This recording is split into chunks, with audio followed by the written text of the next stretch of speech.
Saudara sekalian, kita akan melanjutkan akan khotbah eksposisi yang telah dimulai saya percaya bulan ini dari kitab Yudas. Ya, saudara, saya tidak akan mengulangi apa yang ada di depan karena eksposisi ya, jadi saya hanya strict pada perikop yang diberikan kepada saya. Oleh sebab itu bagus juga saudara jika saudara mulai membaca akan kitab Yudas ini ya dari awal sampai akhir. Jadi nanti setiap minggu ketika pendeta yang datang mengkhotbahkan, saudara ada gambaran secara keseluruhan ya. Nah, saudara sekalian, di sini tema yang diberikan kepada saya adalah orang percaya yang bebal ya. Ini adalah bebal. Bebal itu adalah orang yang sulit sekali untuk berubah, sulit sekali untuk diajar. Kemarin saya nonton video-video dari cuplikan-cuplikan dari China ya tentang social eksperimen. Bagaimana orang kalau ada yang kelaparan atau apa. Nah, kebetulan yang saya lihat itu ada satu begini, mereka bikin social eksperimennya gini, saudara. Ada anak muda satu, ya anak muda, masih muda sekali, kira-kira umur 20, dia cari ya cewek-cewek yang juga muda juga di jalanan, kira-kira sama umurnya 20 ya, 19, 21 gitu. Kemudian saudara dia sengaja tanya sesuatu, dia bilang begini, di mana itu ya Tiket-chan gitu ya, MRT begitu. Terus nanti diberitahu, oh di sana. Terus dia bilang CCAI. Nah gitu ya. Bayangkan saudara, orang 20 tahun, 19 tahun dipanggil AI, tante gitu ya. Terima kasih tante. Begitu dia tinggalkan, lihat reaksinya. Ya, langsung dikasih lihat cewek-cewek. Wah, marah gitu ya. Langsung ada yang ambil HP-nya. Gua hari ini kelihatan tua ya. Dia nggak percaya. Kok bisa AI begitu gitu ya. Nanti banyak gitu ya. Jadi saudara, mereka itu marah sekali, jengkel. Ada yang sampai sut-sutan. Ayo siapa yang harus pergi cari dia, tegur dia gitu ya kan. Nah, ada satu yang berani. Kamu panggil saya AI. Kamu umur berapa? 20. Saya 22. Ya panggil C gitu ya. Kok panggil AI begitu? Marah sekali saudara. Nah, ada juga kebalikannya. Yang laki lagi dipanggil susu gitu ya kan. Om gitu ya, yang cewek. Saya susu. Oh, saya susu gitu, marah. Nah saudara, kita orang Kristen. Kita harusnya punya karakter yang bagaimana?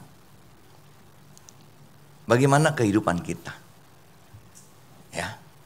Harusnya kita punya kehidupan yang baik. Yang kudus. Yang berkenan. Betul enggak? Apalagi yang sudah percaya Tuhan Yesus. Hidup sudah berubah. Nah, kalau orang ketemu kita, kemudian dia bilang kita ini si bangsat, kurang ngajar, si ini begini, jelek-jelekin kita. Lu memfitnah, lu tukang gosip, lu tukang ini.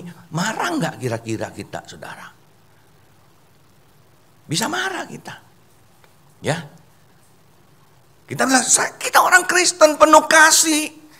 Tapi nyatanya sadar nggak sadar di dalam kehidupan kita. Kita justru memperlihatkan satu kehidupan yang sebaliknya. Dan ketika orang mengatakan kita demikian, kita marah. Jadi bukan kita sendiri yang mempertahankan hidup yang kudus, hidup yang baik, hidup yang benar. Kita sendiri yang merusaknya, saudara. Kita sendiri yang mencemari kehidupan kita sebagai anak Tuhan. Dan pada akhirnya orang akan melihat kita dan orang bilang, kenapa anak Tuhan seperti begini? Dan bahkan saudara, sangat sedih sekali kita sebagai gembala, sebagai pendeta, sebagai hamba Tuhan, mendengar banyak orang mengatakan, orang yang tidak Kristen, orang yang tidak percaya Tuhan Yesus lebih baik hidupnya daripada kamu. Nah saudara, kenapa bisa demikian? Nah ini yang kita ingin melihat saudara di dalam akan Yudas pasal yang pertama ini, saudara. Ya, saya minta kita bisa perhatikan, tapi saya akan tayangkan juga di sini. Ya, satu ayat demi satu ayat, kita tidak akan bacakan langsung semuanya, tapi kita lihat ayat demi ayat, saudara. Jadi di sini karakter daripada orang bebal itu digambarkan di dalam mulai ayat yang ke-8. Di sini dia katakan, saudara, namun demikian orang-orang yang bermimpi-mimpi itu juga mencemarkan tubuh mereka dan menghina kekuasaan Allah serta menghujat semua yang mulia di sorga. Ayat 9, tetapi penghulu malaikat Mikael ketika dalam suatu perselisihan bertengkar dengan iblis mengenai mayat Musa, tidak berani menghakimi iblis itu dengan kata-kata hujatan, tetapi berkata, kiranya Tuhan menghardik engkau. Saudara, karakter yang pertama daripada orang-orang ini, siapa orang-orang ini? Saudara, ketika saya membaca tafsiran, banyak yang mengatakan ini false teacher, guru palsu, ya. Nah, saudara, di sini makanya dikatakan yang bermimpi, mungkin dia bernubuat, orang yang suka bernubuat. Nah, saudara, tema hari ini diberikan kepada saya orang yang bebal, orang percaya yang bebal. Tapi kalau kita melihat karakternya sendiri, saudara, di sini bahkan dia katakan menghina kekuasaan Allah serta menghujat semua yang mulia di sorga. Saya bilang ini bukan orang percaya. Percaya apa dia? Dia menghujat kuasa Tuhan, Allah yang menghujat yang mulia di sorga, semua dia hujat, dia cemari semuanya. Saya ragukan, saudara, apakah orang ini betul orang yang sudah percaya kepada Tuhan. Jangan-jangan dia masuk di dalam satu komunitas yang mengatakan ini komunitas anak-anak Tuhan, tetapi dia sendiri tidak percaya, tidak yakin. Nah, karakter pertama, saudara, karakter yang pertama adalah orang ini mencemari dirinya. Dia mencemari dirinya sendiri, saudara. Dia melakukan apa yang tidak benar, dia melakukan dosa di hadapan orang-orang semuanya di dalam komunitas dia yang seharusnya mengasihi Tuhan, tapi dia sendiri tidak mengasihi Tuhan. Oh, dia di tengah-tengah komunitas yang harus mempersatukan kesatuan daripada tubuh Kristus, dia sendiri yang memecahkan semuanya itu, saudara. Dia mencemari sendiri kehidupannya. Ini yang saya katakan, saudara. Seringkali kita itu tidak sadar. Kita tidak suka dibilang orang tidak baik, tapi kita tidak sadar kita sendiri yang menjalani kehidupan sebagai orang yang dinilai tidak baik. Saya nggak tahu saya pernah cerita enggak ya, dulu saudara, waktu saya masih dosen di Amanat Agung, kira-kira tahun 2000-2001 ya. Satu kali ada orang kirim email di komputer saya. Terus saya buka email saya di lab komputer, dia tulis ya, buka email ini terus dia bilang, ada satu foto keluar, foto kamera begitu ya. Dia bilang ini aplikasi yang luar biasa, baru, bisa motret dari kamu punya monitor. Saya bingung, bisa motret dari monitor. Ini monitor kan nggak ada kameranya, gimana bisa? Dia bilang coba. Ya, nah dia bilang posisikan kepala kamu di hadapan kamera ini, gambar kamera begitu ya. Saya gini, ikutin saudara ya. Terus yang kurang ke kiri, wih kok tahu saya ke kiri. Senyum, saya senyum ya, klik lagi, klik, senyum, klik lagi, ada tombolnya kan di situ, dia kasih ikonnya, saya klik lagi. Wah, terus lagi diproses, kelihatan, klik untuk lihat hasilnya, saya klik lagi, monyet. Saya bilang kurang ngajar ini ngerjain saya. Sudah otaknya sudah bilang mana mungkin, tapi masih ikutin juga. Monyet. Terus dia bilang, emangnya udah ada ya kamera gitu ya, bisa moto. Jengkel. Nah itu saudara kita. Saya orang ganteng-ganteng gini dibilang monyet. Kurang ajar. Ya. Nah saudara, siapa kita? Kita orang kudus. Kita orang yang sudah dibenarkan di dalam Kristus Yesus. Amin. Amin. Kita sudah berpindah, saudara. Kita harusnya orang yang sudah mengenakan baju baru itu. Hidup yang baru. Manusia yang lama kita tinggalkan. Tapi saudara, kita hari ini banyak orang yang masih tetap mengenakan manusia lamanya dan tidak mau berganti. Tetap mencemari hidupnya dengan dosa-dosa, hal-hal yang bertentangan dengan firman Tuhan. Hati-hati saudara, firman Tuhan dalam 1 Petrus pasal 2 ayat 11 mengatakan, saudara-saudaraku yang kekasih, Aku menasihati kamu supaya sebagai pendatang dan perantau, kamu menjauhkan diri dari keinginan-keinginan daging yang berjuang melawan jiwa. Keinginan-keinginan daging itu yang selalu gitu ya melawan jiwa, itu artinya apa? Menarik kita menjauh dari Tuhan. Saudara, gampang sekali sebenarnya kalau mau membayangkan. Kalau kita mengatakan ini kubu daripada si jahat, sini kubu daripada Tuhan. Saudara coba pikir, kalau saya berjalan ke sana, saya dekat kepada Tuhan. Tapi ketika saya berjalan ke sini, saya menjauh dari Tuhan. Nah, kubu di sini saudara selalu menarik kita untuk jauh daripada Tuhan. Makanya keinginan-keinginan daging itu selalu muncul.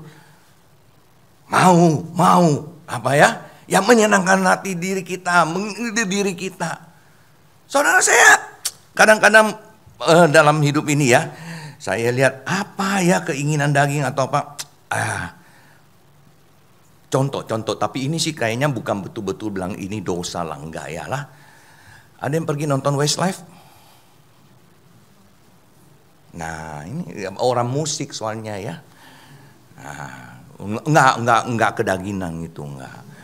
Cuma karena dia orang musik, wah Westlife ya saya pergi gitu ya. Saya dengar, nggak tahu ini tiketnya berapa ya, tapi orang yang itu bukan yang di VIP loh. 3,3 katanya. Ya. Wah. Kalau yang VIP berapa saya nggak tahu. Tapi itu kita willing. 3,3. Pergi. Bayar. Ya kan? It's okay saudara. Kita bayar 3,3. Namun saudara, ketika kita compare dengan hal-hal yang rohani, retret. Musuh, tahun ini ada retret? Belum rencanakan ya? Nah, retret jemaat. Jangan banyak saudara. 700.000. 3 hari 2 malam. Di hotel. Buffet 8 kali. Lah iya, kalau retret buffet. All you can eat kan? Ya kan? Di hotel, di luar kota, Cipego atau berapa lah nanti disuruh.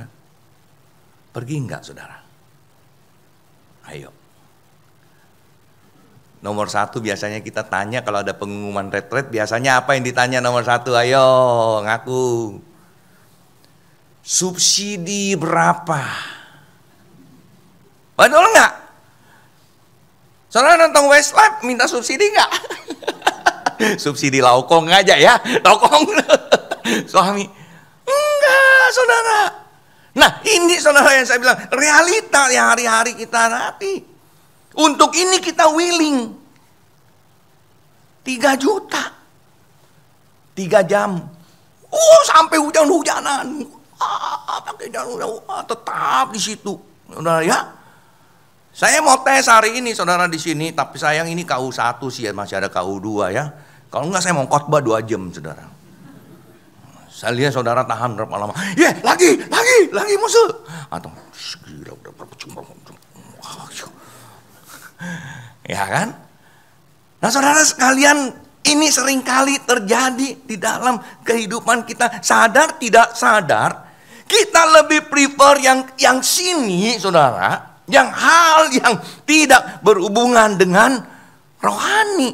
Tapi kalau yang berhubungan sama jiwa kita, pertumbuhan kerohanian kita, willing bayar harga atau tidak, kita nggak mau saudara. Ya, kita nggak mau. Yang saya sering tekankan itu tentang retret saudara.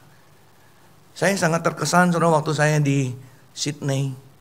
Ya, saya baru ke sana, kemudian saya selalu saudara ya, saudara bisa tanya di mana saya menggembalakan, mulai dari English Service Greenfield, Kelapa Gading, Puri, Sydney. Retreat tidak ada subsidi dari gereja. Kenapa? Gereja sudah keluar uang. undang pembicara. Ya, kalau dari luar kota, biasa gereja udah bikin kaos. Yang kita bayar itu cuma hotel sama makan. Ya, itu untuk kita semua. Tapi itu pun kita nggak willing kadang-kadang. Jadi di mana saya melayani selalu saya bilang enggak. Kalau betul-betul tidak mampu. Kalau kamu mengatakan kamu tidak mampu, silakan datang. Kita bantu. Nah, datanglah aku kira-kira. Ya, datang. Saya tidak mampu. Oke, kamu tidak mampu ya. Oh, minta print BCA. Nggak ditanya, nggak mampu datang. Ya kayak di IPK ya Pak Moses ya. Jadi gembala pusing saudara. Kita gembala diberikan otoritas mengeluarkan surat miskin. Ya, datang jemaat tidak mampu. Kadang saudara yang datang, lu nggak mampu? Setahu kita mampu, ya kan? Saudara sekalian, mari kita jangan bikin malu diri kita. Anak saya kuliah di Taiwan, saudara. Baru masuk kuliah, mulai di persiapan itu di Xiaota 1 bulan. Dia pulang, dia bilang, Pi, bisa dapat Cu Xie beasiswa, bantuan untuk yang tidak mampu. Syaratnya, minta surat tidak mampu dari RT RW. Ya, anak saya bilang, mau bikin nggak? Saya ketawa. Menurut kamu, papi mampu nggak? Mampu sih. Terus suruh saya, papi pergi itu di Kelapa Gading sana, rumah kita sana, pergi RW yang depan rumah kita, minta surat tidak mampu. Hah? Nanti ya, pendeta GKY nggak mampu. Aduh, bertobatlah majelisnya. Begitu ya kira-kira ya. Nah gitu. Dia tahu. Ya, siapa kita? Nggak mampu. 35.000 NT 1 semester. Saya nggak mampu. Saya mampu. Saya bilang nggak apply. Nah, tapi gilanya saudara, setelah 1 semester dia ranking 5. Ada beasiswa lagi, prestasi, namanya Jiang Xie. Tapi tetap minta surat tidak mampu. Sebenarnya ini sekolah gila kali ya. Itu prestasi ada hubungan apa sama ketidak mampu begitu ya kan? Ini prestasi. Suruh saya bikin surat tidak mampu dari RT. Saya juga tidak mau saudara. Dia sampai lulus tidak ada bantuan sama sekali beasiswa. Enggak. Saudara, kita jangan bikin diri kita itu kayak orang yang tidak diberkati Tuhan, saudara. Kita orang yang diberkati Tuhan, kita punya kemampuan. Jangan bikin malu. Terus anak saya bilang, teman kelas saya, ya orang Medan, gitu ya. Nggak semua orang Medan begitu. Ya orang Medan di sini, ya. Dia rumahnya besar sekali, di komplek orang kaya, tiap tahun pergi ke Swiss, ke Iceland. Dia minta loh, itu urusan dia. Ya, itu urusan dia, bukan urusan kita. Jadi kita jangan ikut-ikutan. Orang lain minta, kita juga ikut. Jangan. Saudara, kita anak Tuhan. Dunia melakukan apa? Biar dunia lakukan. Kita tetap punya prinsip. Amin. Ya. Oke, kita lanjut saudara. Ya, saudara-saudaraku yang kekasih, sekali lagi ini ya. Marilah kita menyucikan diri kita dari semua pencemaran jasmani dan rohani. Hati-hati. Sesuatu yang kita mau lakukan, kita lihat dulu. Ini mencemarkan saya enggak? Ini mencemarkan saya sebagai orang Kristen enggak? Ini mencemarkan diri saya enggak? Keluarga saya, pelayanan saya, status saya siapa? Saya selalu diingatkan saudara, ketika ada godaan-godaan. Bukan cuma saya, Dewi Wikarsa. Papa saya siapa? Ya, mama saya siapa? Sepupu-sepupu saya semua yang wikarsa-wikarsa itu bagaimana? Ya, ada saudara satu anggota keluarga yang mungkin dia ada utang bank, kartu kredit atau apa ya. Wikarsa. Tahu nggak hari ini dunia debt collector itu jahatnya? Dia buka itu Instagram yang wikarsa semua. Dia kirimin berita. Tolong suruh ini bayar utang, tolong suruh ini bayar utang, tolong suruh ini bayar utang. Ini apaan nih? Ya, nah ingat saudara, hati-hati. Bukan cuma kita, bukan cuma saya, keluarga besar. Terus siapa lagi? Orang Kristen. Gerejanya mana? GKI Karawaci. Betul. Musuhnya siapa? Arifin. Aduh. Ya. Oh, gereja apa? GKI lagi. Kena semua, saudara. Hati-hati. Ya, hati-hati. Kita siapa? Status diri kita penting. Saya lanjut lagi, saudara ya. Karakternya apa? Menghina, menghujat Allah. Ya. Sini saudara, dia suka ngomong, suka memecah belah, bikin berita-berita yang tidak baik. Ini bebal dalam hal mulut. Saudara, di sini ayat 9 dikasihkan satu contoh siapa? Malaikat Mikael ribut katanya dengan iblis. Ini lawannya udah iblis loh. Ya. Waktu memperebutkan tubuh Musa mau dimakamkan di mana? Ya, saudara nanti bisa cari ayatnya. Malaikat aja tidak berani mencaci maki si iblis. Dia cuma bilang, kiranya Tuhan menghardik engkau. Ya. Jangan pakai mulut kita, saudara, berantam, menghujat, menghina, bikin isu-isu dalam gereja, bikin isu-isu di dalam masyarakat gini yang bikin orang berantem, maki-maki kata-kata yang nggak benar. Sedih, saudara. GKY terjadi nggak? Terjadi, saudara. Bahkan hamba Tuhan, ada hamba Tuhan tidak diperpanjang, marah. Gawang, kumpul dia punya komisi, punya jemaat. Ngomong yang nggak benar. Saya nggak diperpanjang, saya dipecat, saya di ini, saya di ini, saya di ini, saya di ini, saya dibully, saya di ini. Anggota komisinya kasihan. Wah, hamba Tuhan kita dibikin begitu. Wah, bikin gerakan pecah, keluar, saudara. Ya, baik yang jemaat maupun yang komisi udah terjadi. Nah, saudara sekalian, hati-hati. Saya selalu memegang satu ayat Efesus 4. Saya dipanggil gereja itu Tuhan panggil gembala, pendeta, penginjil, diaken, elders, pelayan-pelayan Tuhan. Untuk apa? Membangun tubuh Kristus.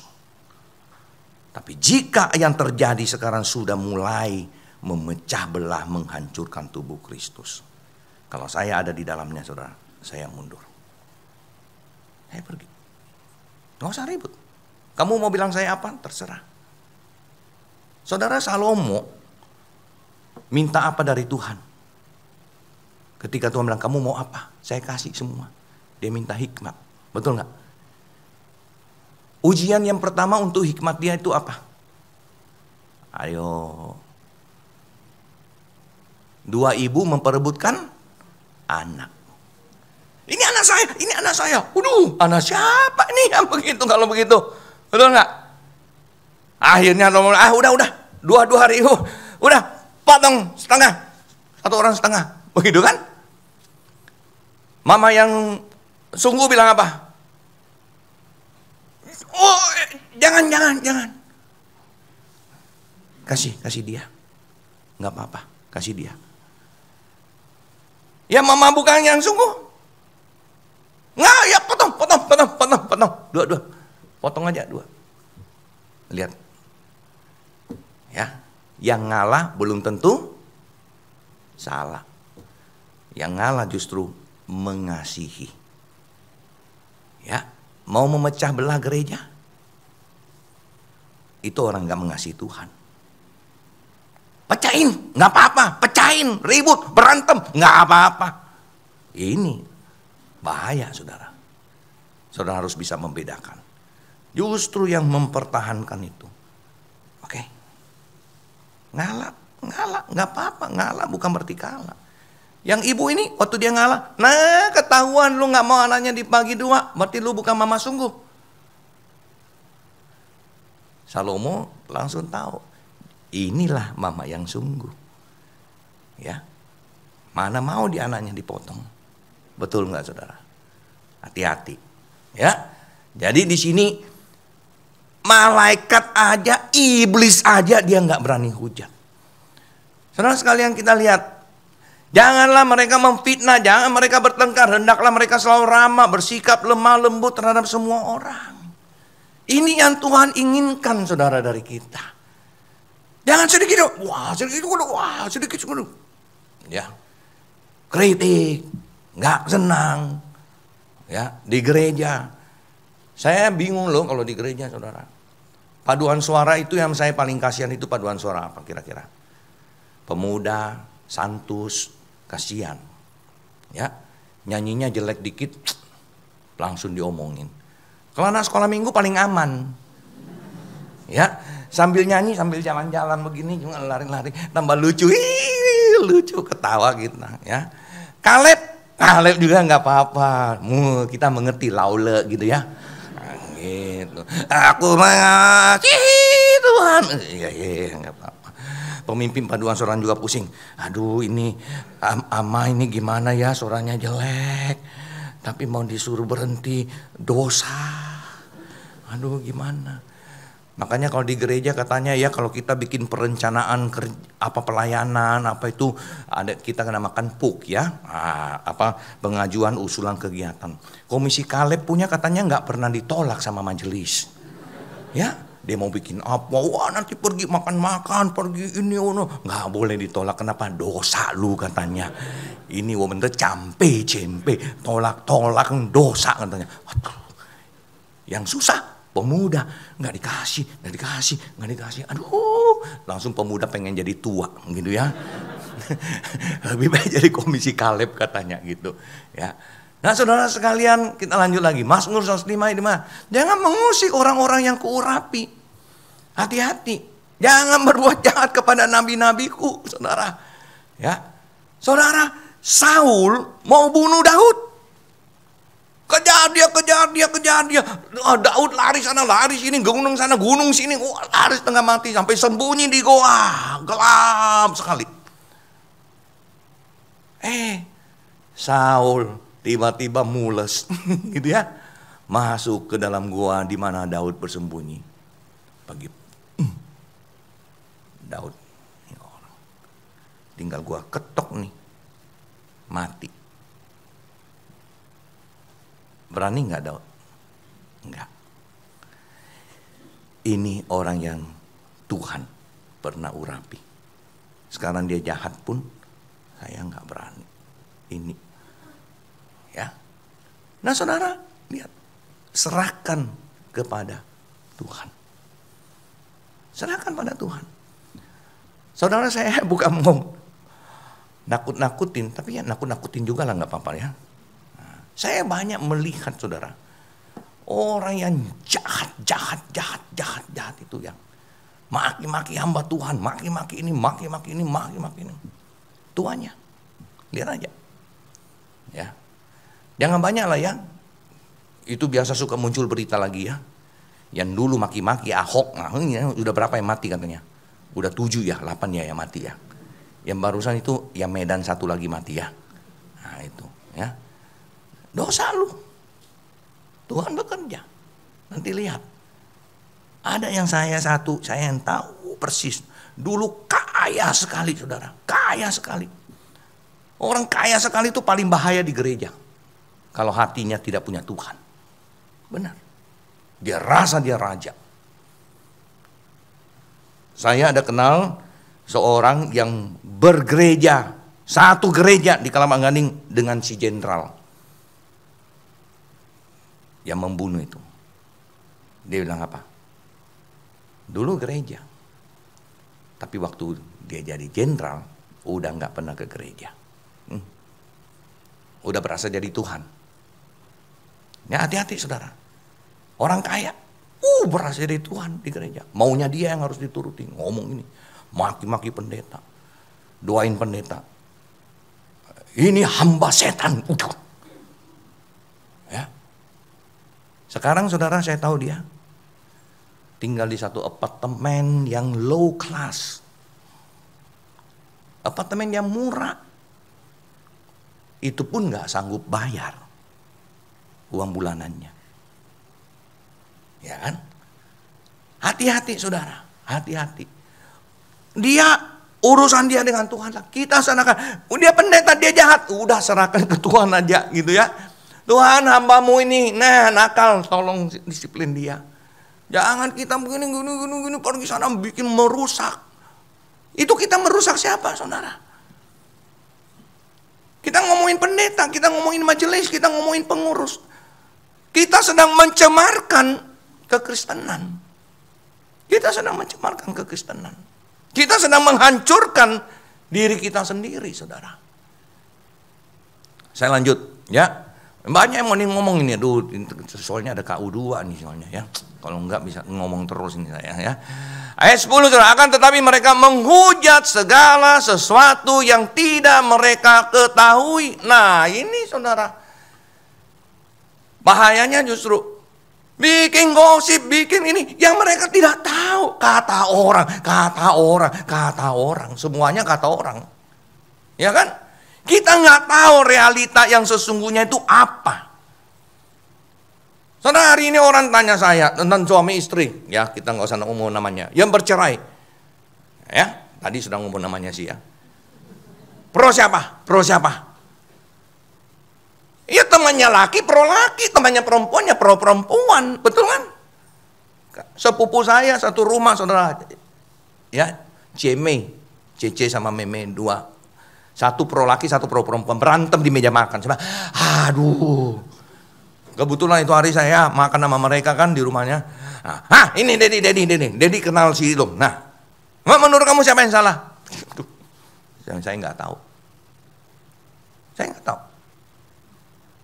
Karena saya bukan mereka. Saya tidak di dalam kehidupan mereka. Suami terhadap istri bagaimana, istri terhadap suami bagaimana, saya tidak tahu.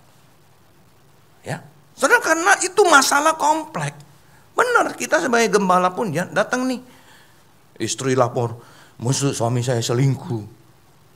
Oh, saya nggak cepat-cepat langsung, selingkuh. Oh, selingkuh dosa betul. Tapi kenapa dia selingkuh? Nah, ya kan? Cerita dulu. Di rumah istrinya galak, istrinya begini. Ya kan? Nah, istrinya mengajar suami bagaimana berpuasa dari keinginan daging. Jadi setahun cukup sekali. Aduh, matilah. Nggak heran lu selingkuh. Ya kan? Jadi salah siapa? Kita nggak tahu. Jadi tanya saya nggak tahu. No comment. Saudara, kita seringkali jadi orang kepo. Paling pinter, semuanya mau ngurusin. Toko ansiense. Begitu kan? Urusan orang kita komen. Padahal kita sendiri tidak tahu faktanya. Ya. Oleh sebab itu saudara, hati-hati. Kalau kita nggak tahu, kita jangan sembarang pergi. Jadi pergi menyebarkan hal-hal begitu. Ada seorang anak kecil, kira-kira anak 3 tahun, 4 tahun, dia makan es. Musim dingin, makan es. Bapak-bapak satu datang. Baju dinginnya tebul. Dia lihat anak makan es. Gila ini anak makan es. Tapi memang orang di daerah timur, di daerah dingin gitu, dingin makan es, saudara, memang. Ya, makan es. Siapa yang yo? Makan es ya? Iya, Su. Nah, makan es ya. Enggak dingin ya? Enggak. Kamu enggak takut sakit ya? Enggak, udah biasa gitu. Hati-hati loh, nanti sakit apa gini. Kurangi sedikit, kalau boleh jangan. Iya, Su. Nah, terus dia tambahin. Su, nenek saya hidup sampai 96 tahun. Luar biasa nenek kamu hidup sampai 96 tahun. Kenapa? Dia makan es ya? Sampai hidup 96 tahun ya? Enggak. Nenek saya enggak urusin urusan orang. Ya, dia naik toh kuansiense katanya. Kurang ajar ini anak kecil. Jalan deh dia pergi. Ditegur sama anak kecil. Lu apa gua makan es, lu cerewet amat sih. Bukan mama saya, bukan bapak saya. Lu jangan makan es. Mama saya aja kasih saya es gitu ya kan. Nah saudara, nah ini ya saudara, hati-hati ya. Jangan menghujat. Kritik ini. Semua tidak kritik. Oh tadi saya kelewat paduan suara tadi ya. Kita kadang-kadang di gereja, aduh liturgisnya hari ini nggak baik. Aduh pianisnya kok begini. Pendetanya khotbah begini. Ini pendetanya khotbah apa ya? Gue nggak ngerti gitu ya kan. Ini apa? Ini apa? Aduh saudara, pulang gereja nggak dapat berkat. Ya, pulang gereja jengkel. Ini apa? Nah, pergi cari gereja lain lagi lah. Nah, nanti pergi gereja lain lagi. Sama saudara. Ya, nggak ada gereja yang sempurna di mata dia. Saya itu kalau di gereja paling takut saudara kalau orang itu datang ke gereja. Ya, terus dia udah pindah-pindah gereja punya. Oh jangan bangga loh. Ya musuh jangan bangga loh. Kalau ada nanti jemaat datang. Oh iya, dari mana? Oh saya dulu gereja ini. Terus saya pindah gereja ini. Aduh, dijauhkanlah daripada aku. Ini orang masalah pasti. Ya, di sana nggak puas, di sini nggak puas, di sini nggak puas, di sini nggak puas. Ini sini, aduh sebentar lagi gua dikritik juga, begitu kan? Benar, saudara. Ya, nggak ada yang sempurna. Celakalah mereka, ya karena apa? Mengikuti jalan yang ditempuh Kain, dan karena mereka apa? Oleh sebab upah menceburkan diri ke dalam kesesatan Bileam. Dan mereka binasa dalam kedurhakaan seperti Korah. Saudara ini pakai contoh 3 saudara. Kain, Bileam, Korah. Kain kenapa? Iri hati ya sama adiknya. Bunuh. Gitu loh. Ya. Coba. Bileam disuruh mengutuk Israel oleh raja yang melawannya Israel. Kasih uang. Pertama dibilang, tolong kutuk. Dia nggak mau. Nggak. Kedua kali, kutuklah. Nanti kasih. Nah, ada biayanya. Wih, hebat ya. Biasanya yang kita tahu, orang memberkati. Dikasih berkat gitu ya. Ini mengutuk, dapat berkat loh. Ya, mau disogok. Nah, dia tahu itu tidak boleh, tidak betul. Ya. Tapi dia bilang, tapi kamu jangan pulang dulu. Nah, nginep dulu semalam. Siapa tahu nanti malam Tuhan berubah pikiran katanya. Nah, saudara lihat. Tuhan suruh saya pergi. Tapi Tuhan benar. Lakukan apa yang dikatakan. Tapi Tuhan belum suruh dia lakukan apa. Dia sudah melakukan hal itu. Saudara, banyak permasalahan yang timbul. Itu semuanya karena diri. Di gereja kenapa ribut? Diri. Ada kepentingan diri. Melakukan misi, ada kepentingan di dalamnya. Melakukan diakonia, ada kepentingannya di dalam. Ya kan? Melakukan apa semuanya, ada kepentingan-kepentingan. Bangun ini, ada kepentingan di dalam diri. Dan orang-orang inilah yang paling sering ribut. Karena apa? Merasa kepentingannya hilang. Kalau kita nggak ada kepentingan, tinggal aja. Saya nggak ada kepentingan. Kepentingan itu bisa uang, kesempatan, ya, bisa juga apa? Nama. Dapat nama. Ya, saya pernah saudara, ya di gereja diakonia nih. Simpel aja saudara ya, diakonia. Ada guru sekolah minggu sakit. Seorang datang, ya, hamba Tuhan bilang, Muse, boleh nggak kita bantu ini jemaat masuk rumah sakit? Berdasarkan tata gereja, ya saya nggak tahu ya kalau di ini ya, kita bisa bantu orang yang dirawat di rumah bisa bantu sampai 10 juta. Kasih 10 juta ya. Kalau saya nggak langsung gampang-gampang begitu saudara. Ya, dia nggak mampu ya. Kedua, punya asuransi nggak? Ketiga, dia habis berapa? Sakitnya apa contoh? Sakit mah, terapinya diinfus, kamar kelas 3. Cap tiau? Enggak. Pergi tanya, ya punya asuransi nggak? Akhirnya balik-balik saudara, punya asuransi. Biaya cuma 4 juta. Di cover asuransi 2 juta. Keluarnya cuma 2 juta. Kita harus bantu 10 juta. Lama-lama nanti dia kurang uang, dia sakit mah lagi, saudara. Lumayan cuan 8 juta. Kita gereja nggak begitu, saudara. Ya, dan kalau kamu keluar 2 juta, kamu punya uang, kamu ada ini. Kalau bisa gereja bantu gope, cencet aja kan gitu loh. Nggak harus semua. Gitu. Tapi beredar di luar. Musuh nggak punya kasih. Aduh, sakit hati. Musuh nggak punya kasih, hitung-hitungan. Ini uang Tuhan loh. Saudara, ada satu hamba Tuhan pernah juga. Musuhnya masuk rumah sakit. Saya pergi besuk. Dengan bertujuan mereka bebannya itu berapa besar sih. Jadi saya tanya semuanya. Semua musuh sakit ada asuransi enggak? Oh enggak. Oh iya, oke. Habis kira-kira berapa? Oh, udah. Besok dia ngomong gitu kan. Musuh datang besuk. Nanya punya asuransi enggak? Mau nolong lah, enggak usah nanya-nanya. Aduh. Ini bingung ya, saudara. Ya, bingung. Jangan lu punya asuransi keluar 10 juta, asuransi cover 10 juta, gereja kasih 10 juta. Cuan deh 10 juta. Nggak boleh begitu dong. Justru. Ya, saya punya teman saat seangkatan dengan saya. Dia di salah satu GKI di Surabaya, saudara, sakit jantung. Serangan jantung. Gereja kirim ke Sydney, saudara, operasi jantung. Dikirim. Operasi jantung. Semua gereja yang keluarin biayanya.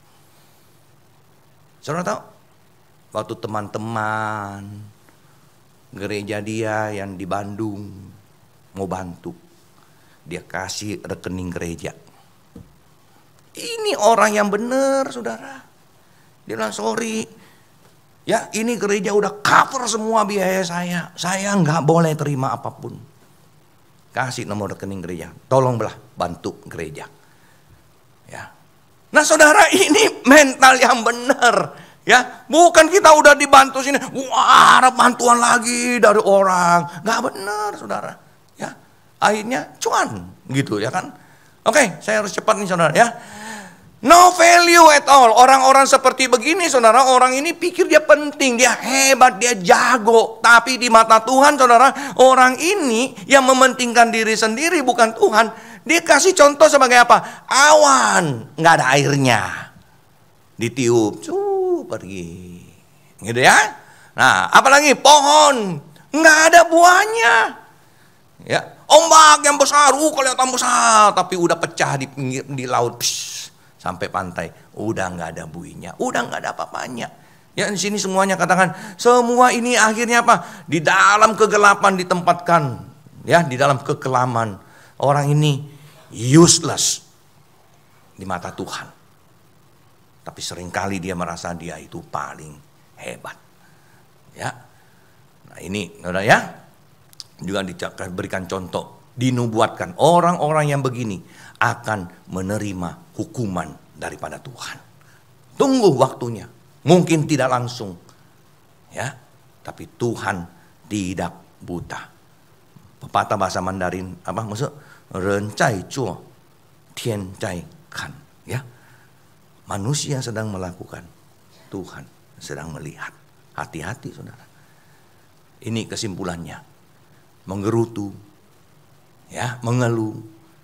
Hidup menurut hawa nafsu. Mulut mereka bukan mengeluarkan berkat, tapi perkataan yang bukan-bukan. Menjilat orang untuk mendapat keuntungan. Hati-hati. Bagaimana dengan saudara dan saya? Ya. Ada enggak sifat-sifat begini? Gosip. Jelekin orang di belakang.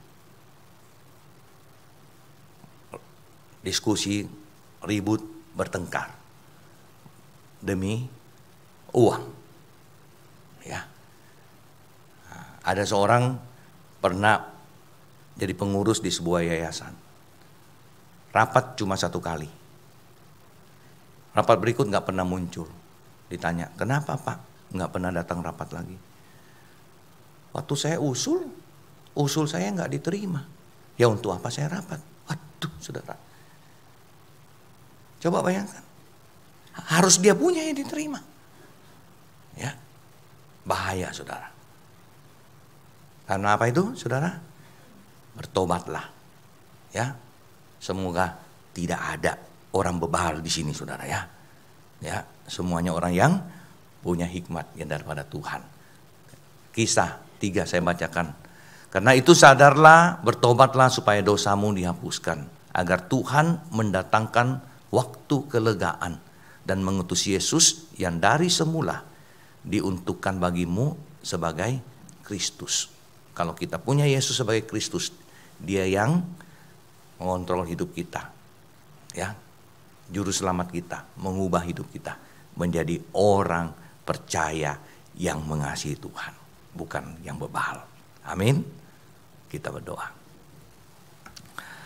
Tuhan, tolong kami ya Tuhan, menyadari siapa kami, status kami, yang telah menerima anugerah Tuhan yang demikian besar.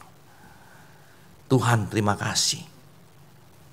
Sadarkan kami dimanapun kami berada, baik di dalam rumah tangga kami sendiri, dalam keluarga besar kami, di dalam gereja, bahkan di dalam masyarakat. Kami selalu diingatkan siapa kami, status kami. Kami adalah orang-orang kudus yang telah ditebus, diselamatkan di dalam Yesus Kristus.